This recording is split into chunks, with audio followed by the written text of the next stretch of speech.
Sobre tela branca, surgem de maneira circular dois logotipos em formas geométricas. À esquerda, em tons de marrom e azul, lê-se URGS, NAPEAD, Produção Multimídia para Educação. E à direita, três retângulos em leque nas cores laranja, azul claro e azul escuro, e lê-se SEAD URGS, Educação à Distância. Sou José Antônio dos Santos. No momento estou vestido de camisa branca, listradas. Sou um homem negro, né, de altura média. Tenho os cabelos grisalhos, né, e uso óculos. O tema que vamos trabalhar hoje tem o título de A Educação como Bandeira de Luta do Movimento Negro Brasileiro. O objetivo do nosso bate-papo é realizar um voo panorâmico sobre a história do movimento negro brasileiro, destacando as principais organizações que atuaram em defesa da educação. Inicialmente, definimos conceitualmente o movimento negro brasileiro, logo passamos para uma periodização das organizações negras, finalmente elencamos algumas das principais conquistas atuais. É preciso salientar que este é apenas um recorte temático e temporal possível, dentre tantos, haja vista a grande quantidade de associações que fizeram parte da história do movimento negro brasileiro. Os movimentos sociais foram conceituados tradicionalmente como agentes sociais, que encaminharam demandas de grupos específicos e denúncias de opressões que se davam no mundo do trabalho. Descritos a partir de relações entre ricos e pobres, tidos como grupos antagonistas, também definidos como detentores do capital, donos dos meios de produção e financiamento, e aqueles que possuíam a força física, a capacidade técnica e operacional, com o desenvolvimento urbano e industrial, que elevou o grau de estratificação e complexidade das sociedades, começamos a ter uma série de demandas públicas para além daqueles limites definidos entre capitalistas e trabalhadores. Os movimentos sociais contemporâneos passaram a denunciar a existência de mecanismos de coerção, manutenção de hierarquias e desigualdades socioeconômicas que se reproduzem tanto nas relações públicas como nos relacionamentos mais íntimos. Desde então, o machismo, a xenofobia, a guerra, a homofobia, o racismo e a segregação racial e espacial, assim como as desigualdades no acesso aos bens públicos, saúde, educação, moradia, trabalho, passaram a ser entendidos como resultados de relações sociais construídas de maneiras assimétricas. As reivindicações e denúncias públicas dos grupos organizados é que tornaram visíveis algumas das diversas formas de controle social e exercício de poder, assim como apontaram para a necessidade de mudanças. O que era visto inicialmente como simples manifestação de descontentamento e crítica à sociedade, assumiu ao longo do tempo o caráter de contestação política, explícita ao status quo estabelecido. Assim aconteceu, por exemplo, com as lutas das mulheres pelo direito ao voto, pela educação e emprego, que iniciadas no final do século XIX, essas reivindicações indicaram novos contornos políticos e comportamentais para a humanidade, o que foi levado a cabo por organizações específicas na defesa dos seus direitos. Nesse sentido, a ação coletiva em busca de alternativas aos diversos problemas sociais, políticos, culturais e econômicos, empreendida por grupos políticos de cunhos variados, gays, negros, indígenas, jovens, operários, mulheres, dentre outros, e com reivindicações específicas, conformam o que identificamos como movimentos sociais e sua agência como atores políticos históricos. Muitas das sociabilidades negras, né, reconhecidas pela historiografia tradicional como branqueamento cultural ou mera reprodução, cópia do comportamento e estética da elite, hoje são revistas como de importância para a identificação étnico-racial negra. Algumas associações recreativas ou bailantes específicas da comunidade negra têm sido estudadas como alternativas à segregação e ao racismo estrutural, e não como simples opção de isolamento social. Se utilizar de determinados padrões sociais e organizacionais que eram comuns aos diversos grupos étnicos na história do Brasil, passou a ser atendido como estratégia de sobrevivência e mecanismo de resistência política à opressão sistemática que sofreram os negros. Alguns trabalhos de pesquisa demonstraram uma série de iniciativas articuladas no sentido da organização de mecanismos de representação social, cultural e política que se voltaram para a resolução dos principais problemas da população negra desde a abolição até os dias atuais, constituindo o que entendemos como a história do movimento negro brasileiro. Produzidos, na sua maioria, por pesquisadores negros e negras, o campo de pesquisa do pós-abolição tem proposto o alargamento temporal e conceitual que não se limita ao 3 de maio de 1888. Em termos de construção de um pensamento social negro brasileiro, o que se entende como emancipação e pós-abolição ultrapassa os limites das efemérides definidas por mudanças políticas e econômicas. As reivindicações de acesso à terra, à educação, ao mercado de trabalho, o direito de circular e permanecer em lugares públicos, a criação de espaços de confraternização e prática de religiosidades de matriz africanas, assim como a luta por acesso aos direitos civis republicanos, serviram para a conformação de identidades negras e mestiças, para o fortalecimento da autoestima, para a consolidação de solidariedades étnicas entre os descendentes das senzalas e para a formação de um amplo movimento pela cidadania que ultrapassou as barreiras do tempo definidas pelos historiadores. A história do movimento negro brasileiro, escrita assim mesmo, em maiúscula e no singular, é aqui definida a partir da diversidade de organizações sociais criadas e mantidas pela população negra no processo que levou à abolição da escravidão, em 3 de maio de 1888, e que se estende até os dias atuais. Então, o que identifica o movimento negro brasileiro é o seu caráter racialmente definido. A identificação étnico-racial como negras e negras é fator predominante da mobilização em torno de objetivos comuns.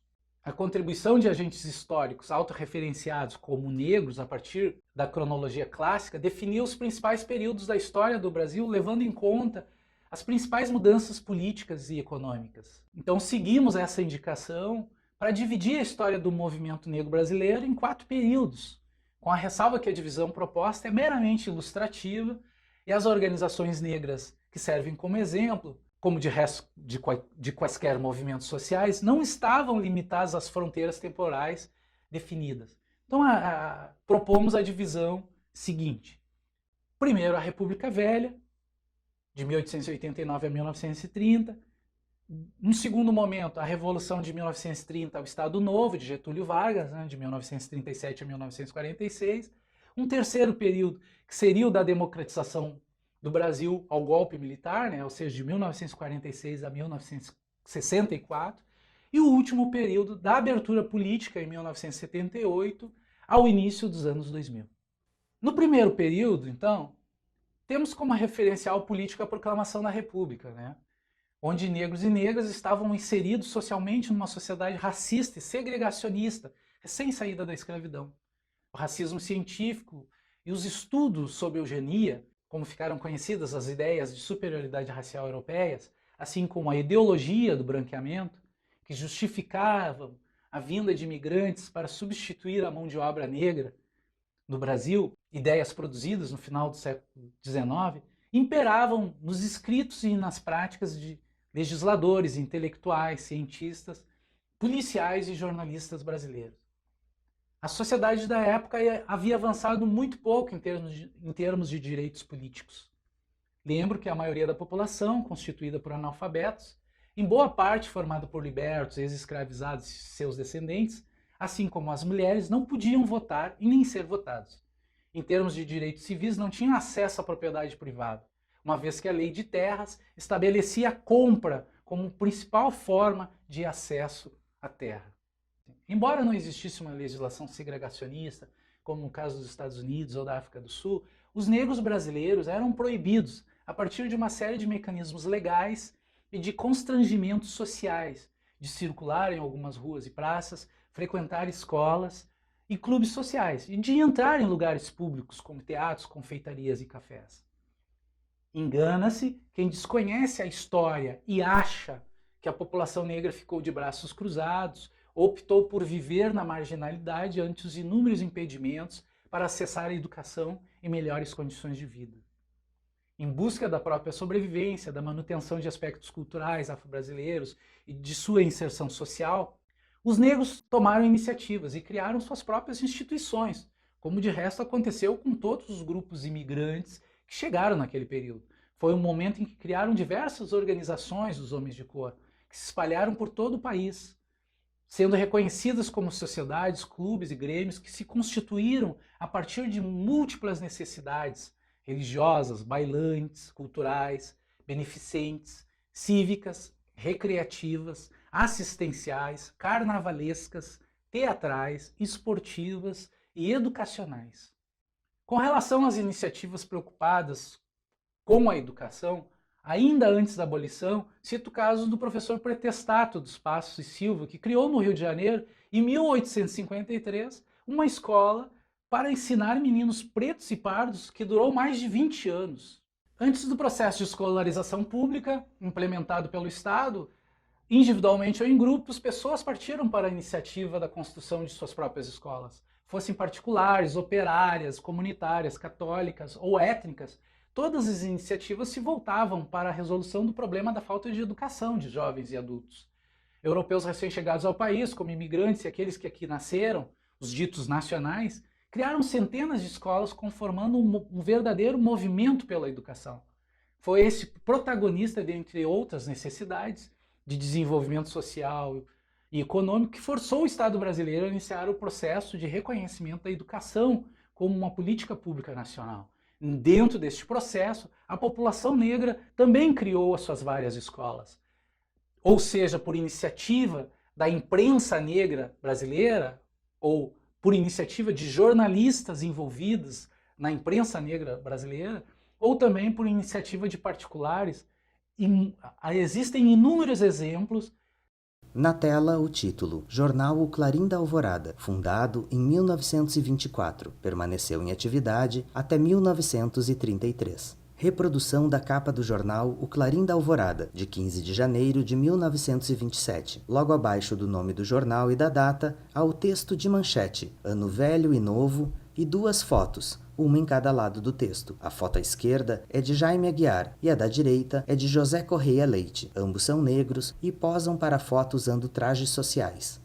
Dessa participação do negro na construção de lugares de alfabetização e educação da população negra. A segunda periodização que a gente traz aqui, que vai da Revolução de 1930 até o início do Estado Novo, foi marcada pelo período ditatorial do governo de Getúlio Vargas, né? Nesse período tivemos, entre uma das principais iniciativas da população negra, a criação da Frente Negra Brasileira, em 1931, que tinha o subtítulo de União Política e Social da Gente Negra Nacional. Na tela, o título: Frente Negra Brasileira, 1931 a 1937. Foto em preto e branco de um salão lotado de pessoas sentadas e, ao fundo, outras em pé.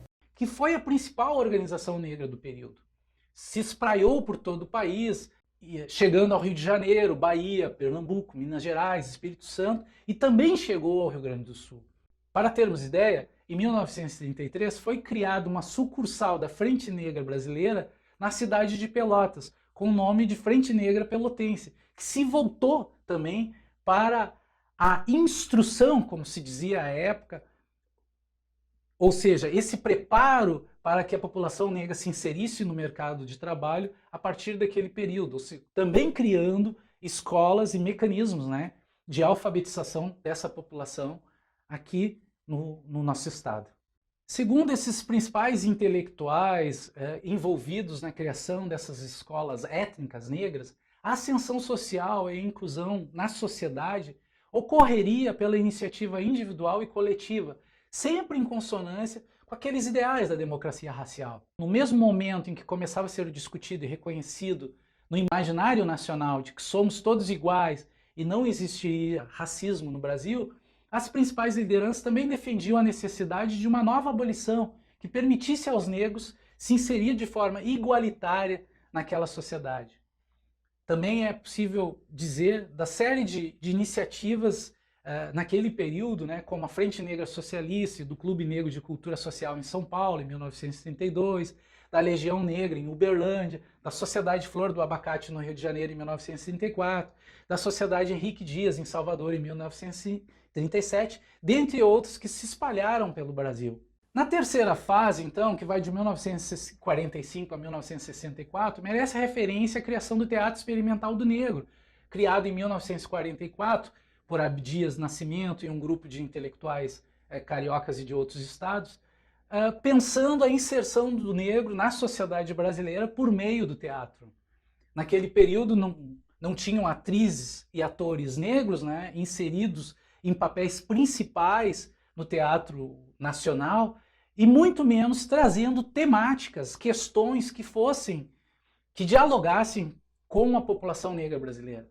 Então, dentro do teatro experimental do negro, também tiveram uma série de iniciativas que se voltaram para essa construção de uma identidade negra positiva e também um processo de alfabetização e de preparo para a inserção no mercado de trabalho. Por meio do Teatro Experimental do Negro, por exemplo, foram criadas algumas associações também políticas, né? Na tela, ato de lançamento do Movimento Negro contra a Discriminação Racial, realizado nas escadarias do Teatro Municipal, São Paulo, 7 de julho de 1978. Fonte, Centro de Estudos da Cultura Negra, 1995. Foto em preto e branco de um grupo de pessoas em protesto que se aglomeram em frente à porta de entrada do Teatro Municipal de São Paulo. Ao centro, um homem negro fala ao megafone. Junto dele, um jornalista branco posiciona um gravador junto ao megafone. Próximo a eles, outro homem segura uma câmera filmadora. Ao fundo, uma faixa escrita em letras bem grandes, pela democracia racial. E à direita, outra faixa, contra a discriminação. Ou eventos que congregavam a população brasileira para discutir seus principais problemas, como a Convenção Nacional do Negro, que tornou público um manifesto à nação brasileira e que trazia já uma série de denúncias e reivindicações da população negra.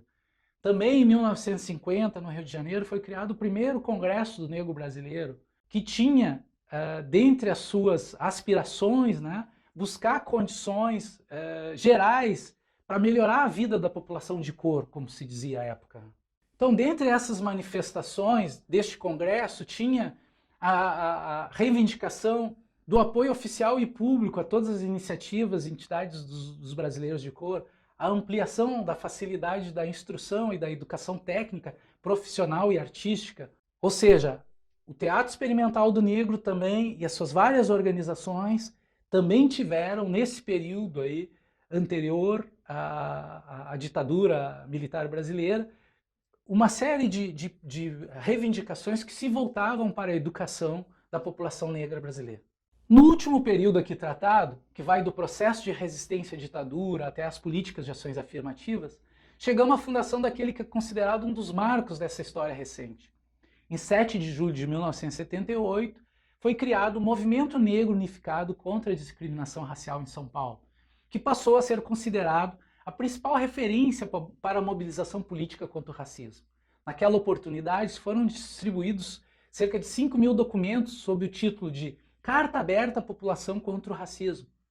É necessário dizer também que, a partir da década de 70, foram criados uma série de grupos culturais e políticos, né, que se espalharam pelo país. Foi o caso, né, do Grupo Cultural Palmares, fundado em Porto Alegre em 1971, que propôs a promoção do dia 20 de novembro, o dia da morte de Zumbi dos Palmares, como um dia alternativo e que se vinculasse a uma das principais questões da democracia racial brasileira, ou seja, buscar uma consciência étnico-racial da população negra brasileira. E a partir disso, o 20 de novembro foi se espalhando pelo Brasil até se tornar uma lei, né? O Movimento Negro Unificado nasceu num momento fundamental para a história recente do país. Era o contexto que se voltava para a abertura política, em que a sociedade organizada se articulava para o retorno à democracia. O Movimento Unificado, Negro Unificado, buscou apoiadores em toda a sociedade, inclusive nos movimentos de esquerda, como o movimento feminista, o novo sindicalismo, o movimento gay, os movimentos urbanos e sem terras, procurando centrar o discurso numa proposta política que avançava da questão racial para uma discussão de classe. Afinal, historicamente, os negros permanecem como a principal parcela da população do Brasil e aqueles que estão nas piores condições socioeconômicas e de acesso à educação. Desde o início, o movimento negro unificado vem contribuindo com as principais questões nacionais, participando ativamente no processo que construiu e ratificou a Constituição de 1988, documento que abriu a perspectiva legal para a titulação das terras das comunidades remanescentes de quilombos, assim como para as políticas de ações afirmativas. Todas as conquistas da população negra brasileira foram resultado de um amplo processo de mobilização política e social que, em virtude do grande número de iniciativas, apenas apresentamos algumas das principais conquistas e formas de organização. O movimento negro brasileiro se multiplicou nesses últimos anos e se inseriu por todos os meandros da sociedade. Vem atuando por meio de diversos atores sociais, as mulheres, os universitários, a juventude, e com diversas formas de luta. Os sindicatos, associações comunitárias, os clubes de mães, remanescentes de quilombo, o movimento hip-hop, o slam, os saraus de poesia, etc.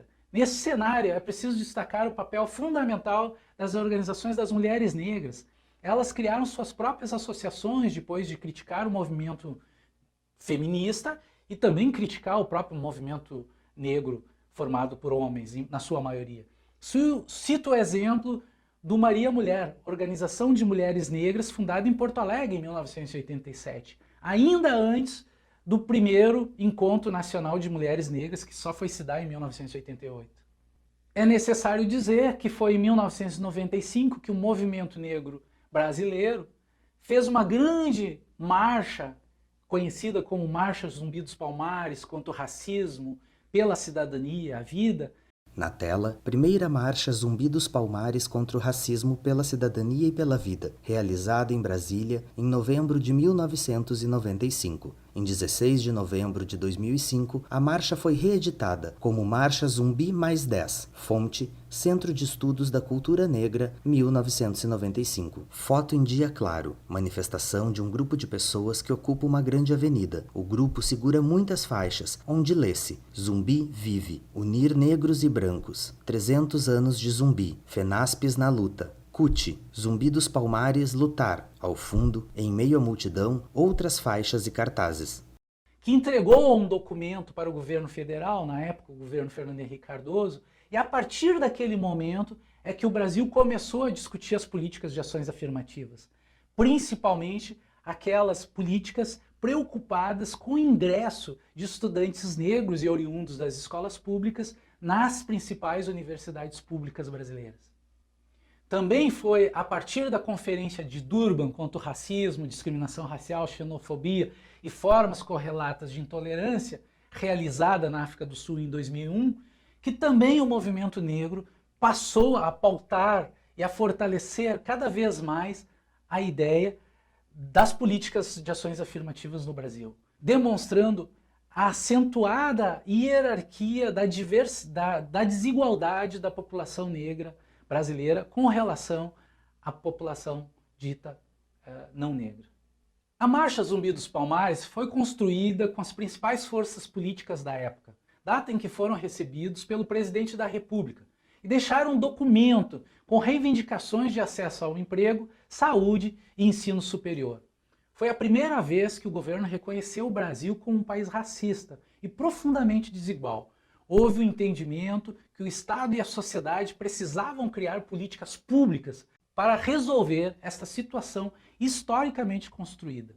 A partir de então, referendados pela Conferência de Durban contra o racismo, discriminação racial, xenofobia e formas correlatas de intolerância, promovida pela ONU em 2001 na África do Sul, foram dados os principais passos para que as políticas de ações afirmativas, de reserva de vagas em concursos e para o ingresso de negros nas universidades, de fato se efetivassem. O racismo, como ideologia e prática social, nasceu associado à escravidão e se consolidou após a abolição. Tinha por base as teses da inferioridade biológica dos negros e se reproduziu no cotidiano dos estereótipos, preconceitos e discriminações, ao mesmo tempo em que contou com a resistência e a luta antirracista empreendida por negros e negras. É fundamental que os professores e professoras saibam dessas histórias e, na sua prática cotidiana nas escolas, colaborem para que tenhamos uma sociedade mais justa, democrática e igualitária. Sobre fundo branco, surge o nome Uniafro, Uni em verde e Afro em ocre. Em fonte menor, curso de aperfeiçoamento e política da promoção da igualdade racial na escola. À esquerda, 8 triângulos nas cores verde, amarelo, laranja e ocre se encaixam em 2 grupos sobrepostos. Vinheta animada. Em fundo branco surge o logotipo com acesso. À esquerda, pontos em laranja formam um balão de fala que lembra a letra A, acolhida pela letra C em ponto cinza. No fim, abaixo de com acesso, lê-se comunicação acessível e URGS.